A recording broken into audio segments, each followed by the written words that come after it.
Hi, this is Stacia, and we're going to take a look at a training game. So this has been a rough ride, you guys. I was over 1700 twice, fell back below. But if you are trying to improve at chess or at anything in life, by the way, this is not an uncommon occurrence. So I believe the key is persistence and tenacity. So that's what we're going to do. We're going to keep playing until we reach 1800. So, and in the process of doing so, we actually will improve. So let's look at the game. Okay, my opponent was rated in the low 1600s. He opened up with e4.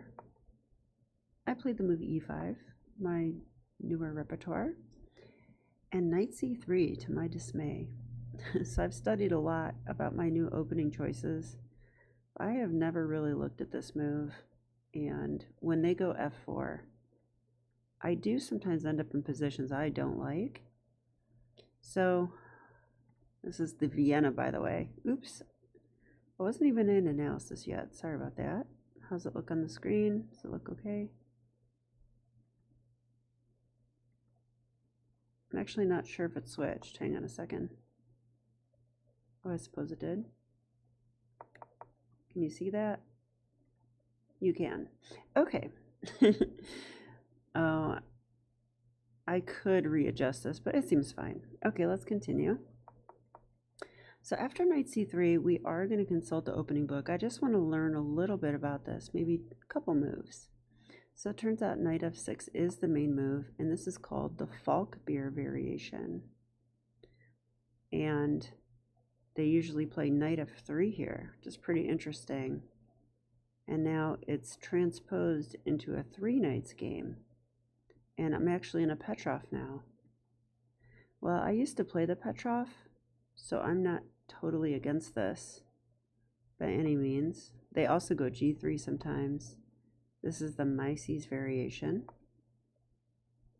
And bishop c4 is what I would expect. And this is called the Falkbeer Stanley variation. And here we go knight c6. And we're in a Max Lang defense. Okay, I don't know any of this. So, yeah, I'm going to have to do some studies on the Vienna. I'll likely make videos when I do that, so stay tuned. Okay, but let's see how I play the game. I did play knight f6, and my opponent played a3. So, this is called the Mengarini variation. But sometimes I think people play moves like this just to get out of theory or play a useful move. And my opponent does play h3 as well, so I don't think they know theory and they just were getting a position. But I don't mind when my opponent loses a couple tempos like this. It's usually good for us. Like if I can develop my pieces while they are moving rook pawns, that's usually good for me. So I bet black's at least equal already. We're going to check. Yeah, and it turns out that, can you still see okay? Yeah, okay. It turns out that black is actually much better after d5. Yeah, you know what? If I wasn't so unfamiliar with this position, I think I would have played d5, but very quickly I played d6. But this makes a lot of sense when you are better developed than your opponent, and I am already. It makes sense to go ahead and do a pawn break in the center. So let's see how this will play out. If they take, we take. Now, if they take here, our queen is centralized. There's no knight c3, the knight is gone. And it says knight e4 is probably the best try, attacking the bishop. But we could simply retreat, and this is slightly better for black. Now it's saying equal. Okay, but anyway, d5 is usually a good way to go. In the game I played d6. Totally fine, of course. He played d3. I went knight c6. Knight f3 was played, so we're just developing our pieces at this point. I want to turn the engine off again. A castle makes sense. Bishop e2, a6. So I'm just this is so common in like Roy Lopez and Italians, where the knight might come here and try to take my bishop. So I play this move to give him a little escape square. Castles. Yeah, and I wasn't sure what to do here, but I thought, how bad could it be to jump the knight into d4?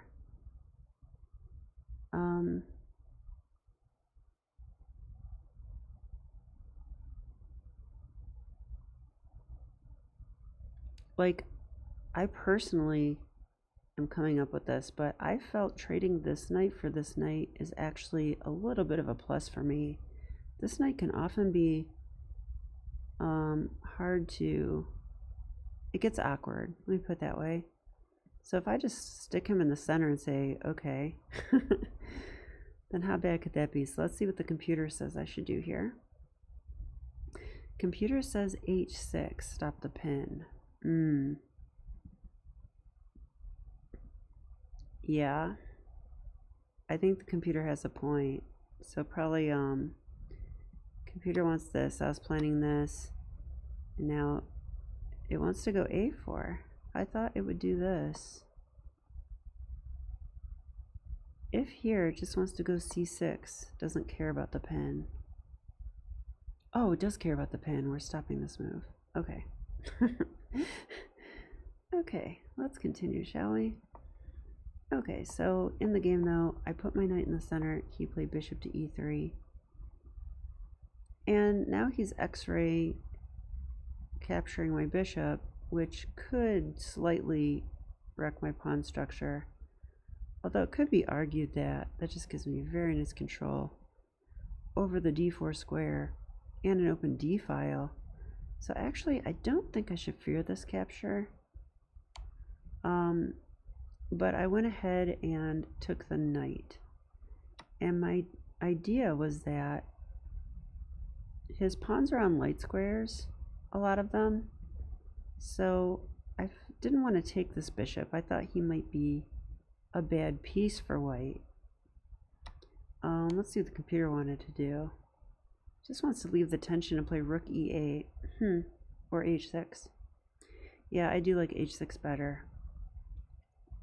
This is what I call a lower rated player move because you don't leave the tension. You feel like you have to do something right now. For whatever reason, I felt like I needed to do this, but I don't. So, it's not best, but it's also not bad. And now it says I should take on e3. Yeah, this is a hard decision. Oh, I gotta turn the engine back off. We don't learn by just staring at the computer. Okay. So here's the deal. I'd like to keep this bishop, but I don't think I can.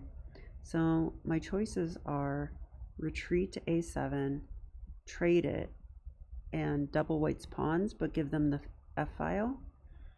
Or a last option was knight d7, which it does block the bishop and the queen, and white could just laugh and not take the bishop. So I think that move's probably not good, but bishop a7 looks wrong.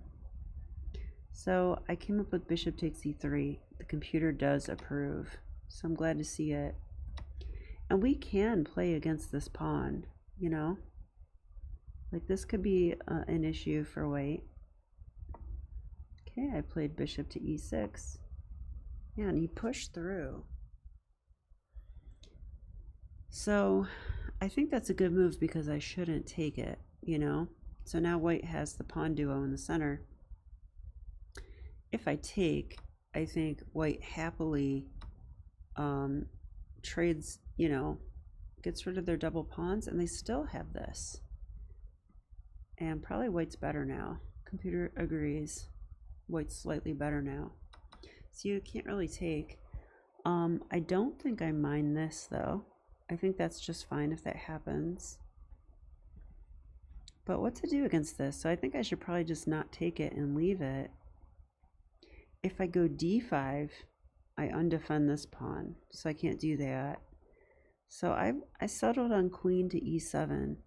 My idea was, you know, I'm discouraging this because now I can bring a rook over real fast.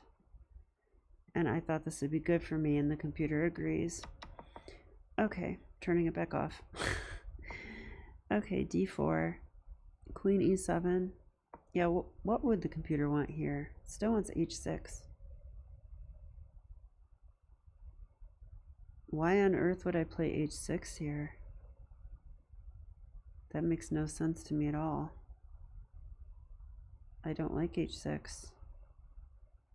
I'm not stopping a pin. There's no bishop. Is it something about rerouting the knight? Is it something about something appearing there? I honestly don't know. I think it might be this. So just glancing at that line. No, it doesn't give an explanation at all in the near future. So mysterious move by the computer that I don't understand. But that's okay. That's why we're going to turn it off. Okay, queen e7 though. Computer doesn't hate it. So that's good enough for me. b3. I thought that was a very strange decision. The only reason I could think to play this move is to go a4, but they can do that anyway. Knight is now undefended. Yeah, I don't know about that move. Maybe they were playing me on the clock, because they did have 15 minutes to my 11. Okay, so here I played c6. I was really thinking about c5 here, and still don't want to take that pawn. Okay, so we're going to check the computer. It says bishop d7 or h6. Bishop d7 in anticipation of this, and maybe b5. That's what that's about. I thought about that during the game. Okay. c6 I thought was kind of a cute waiting move. It makes the knight even more terrible. And I might do this at some point. I don't know. Or I might do this. I don't know. Or I might do this. So I just thought c6 was useful, and I'm not really afraid of this pawn being weak, because if they ever take, I take with that pawn. So he did push here. Now again, I don't think I should take that. So I retreated the bishop. And he played a4. And now I locked it up with c5. Okay. Now why would I do such a thing? Well, the reason was that I felt like all his pawns are on light squares, and I'm playing against the bishop basically. And I'm saying that my bishop will be useful because I can play for b5. So I actually thought, you know, my bishop's good on d7. Like, he really is. Look what he's doing. I'm going to play c5, so he's actually kind of good there. So I want to see what the computer says about this move. It wants b5 immediately. I did not consider this. Okay, so if they... I guess I do have enough to play it. It's a pawn break. And if they take, we take with a c pawn. Now this file looks rough. You know, we're going to bring a rook over here soon. So he can't really take. It says instead they should take here. Then I'm almost certain we take like this, and then we have pressure. And look at the white pawn structure too. That's another reason I played c6. Like, nice pawn structure. Okay, let's continue, shall we? c5. He went queen to e2. So I think he saw what I was up to with this b5 break, or b4, yeah, b5 break. So I went queen e8, I'm playing for it. And now he played bishop g4. So he wants to trade off his bad bishop, I think.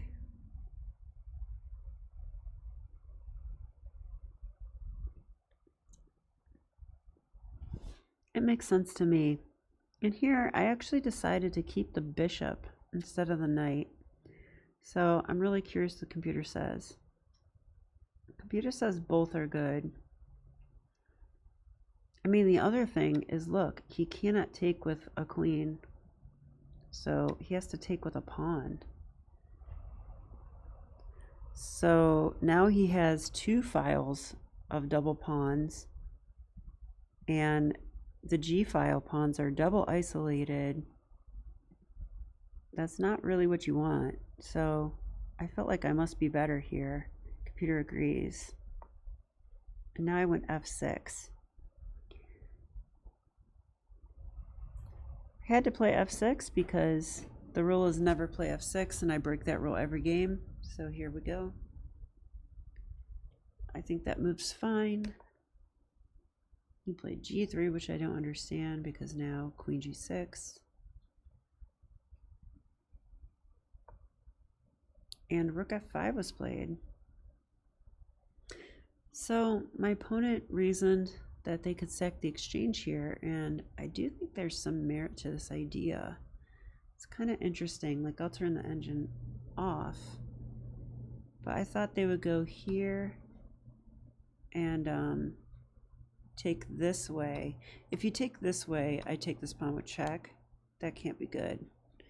So but he could take this way, and then he has the option of knight in or pawn up, and he can use that e4 square.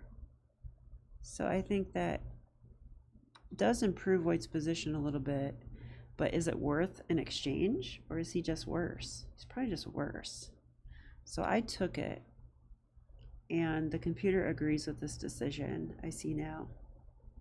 Yeah, and g takes f is losing. E takes f, only option. Yeah, and I almost went up here, but I thought this is actually a big mistake after knight e4. Yeah, white's winning now. It's actually a fork.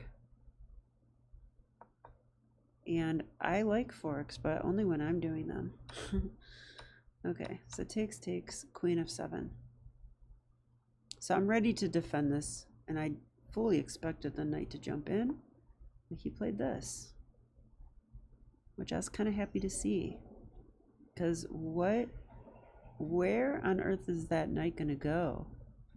I think the knight is permanently a troubled piece now. Okay, so I played h6. I wanted to stop g5 if that were to happen. Also, it's just a patient move. I'm saying I just want to see what he's going to do. I don't think that, you know, there's a lot of like, I don't think there's anything he can do really. Maybe a5. Okay, he brought the king up. I went queen c7. So I was considering this. He played a5, makes sense, gains space. Stops b5. So I played b6. So, this move might be a little bit hurried. I want to see what the computer says. It says go c4. That's surprising, but I guess if they take, even though we can't take right away, maybe we can go rook fc8 and there's no way to defend it. What about this? Oh, now we have b5 though. Yeah, look at this. It attacks the rook. They probably have to go here. So I would take this. Now we have weakness to play against. We have an outside pass pawn to play with. So black must be better here. Very nice, computer. That's very creative. Okay, so b6. Or I'm sorry, c4 was the move that led to that. I played b6, a normal move. But this is also just fine. Like, I'm up in exchange. Okay, so I felt like he was trying to just like blockade and get a draw. That's what I felt like he was doing. So queen b4. If he takes, I'm on the knight, I'm on the pawn. So that must be really good for me. So he can't take.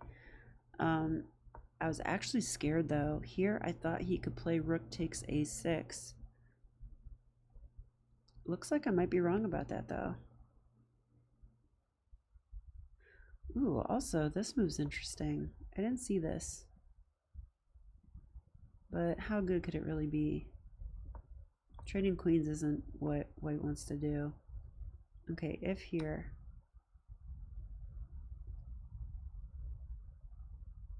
I guess I can take the queen is the thing.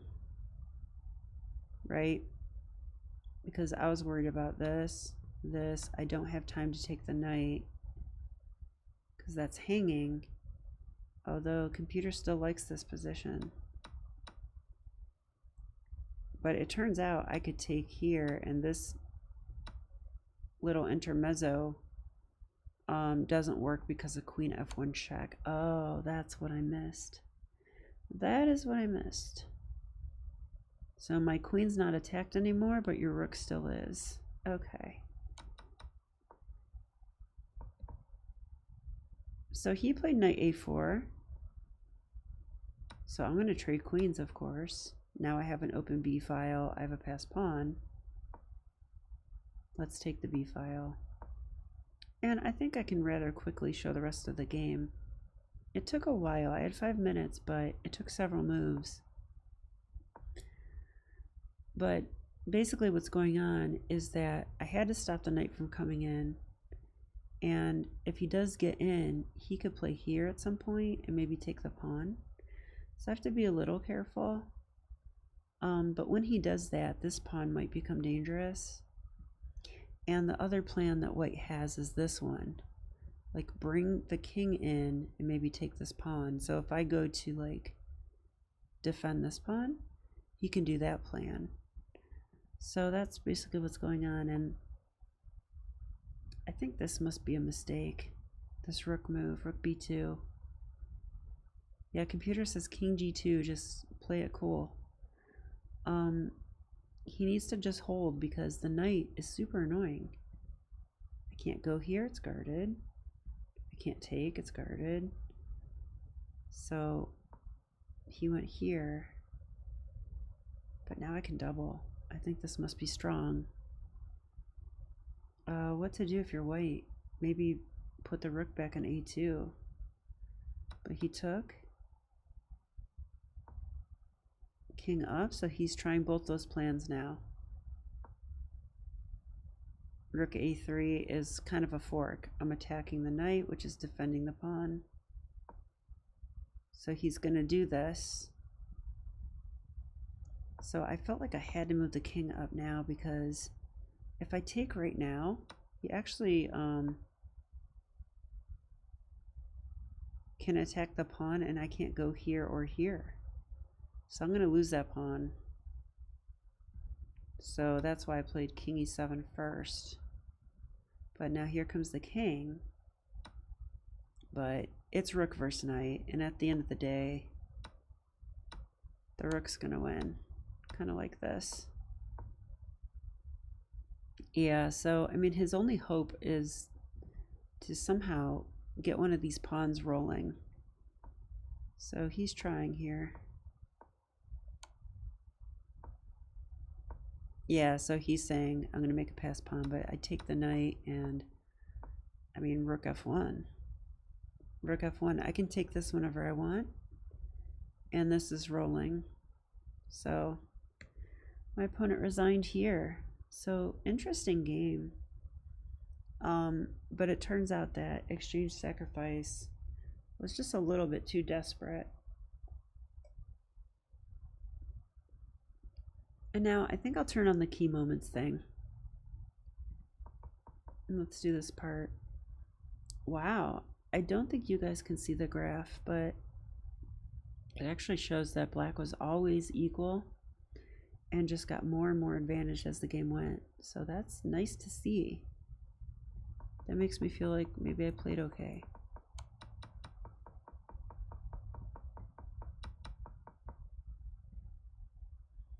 Okay, it says Queen G6 is best. It was a game changer. Wow, it said taking this is a mistake.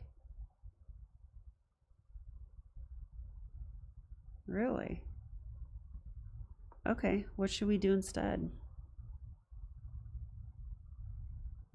Maybe leave the tension there. I mean, I could play this. I don't know what the computer wants. I thought about playing a tricky move here. I wonder if that's the answer. Like, I thought maybe this move. Oops. Because it is this move. Because if he takes, I check. And if he takes with a rook, I thought I have this move. Yeah, so it turns out this was valid. Wow. It just felt unnecessary to me though, because I can take a rook. So I took the rook. Okay, let's go back to key moments. Yeah, bishop takes f5 is -2 for black, so I'm not going to count that as a mistake. Because it was a practical decision. Yeah, and I guess all of this was good.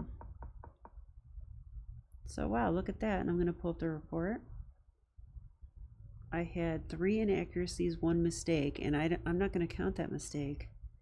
So I'll take it. And the 3 inaccuracies were what? Let's look at those real quick.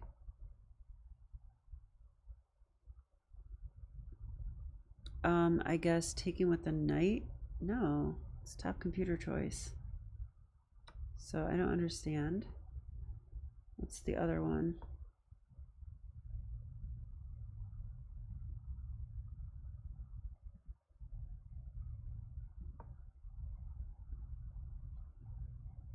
H6 was inaccurate. It wanted queen to c7. Interesting. And the final one is what? It won't show me. Okay, well, I guess overall I can be pretty happy with this game, although my opponent did not play the best. They were playing kind of second-rate chess. That's what I would call how they were playing. Just probably trying to beat me on time. But good chess, better chess, good chess. I wouldn't say I play good chess, but better chess prevailed today. So there is some justice in the world. Thanks for watching, and I'll be back with more. All right, bye.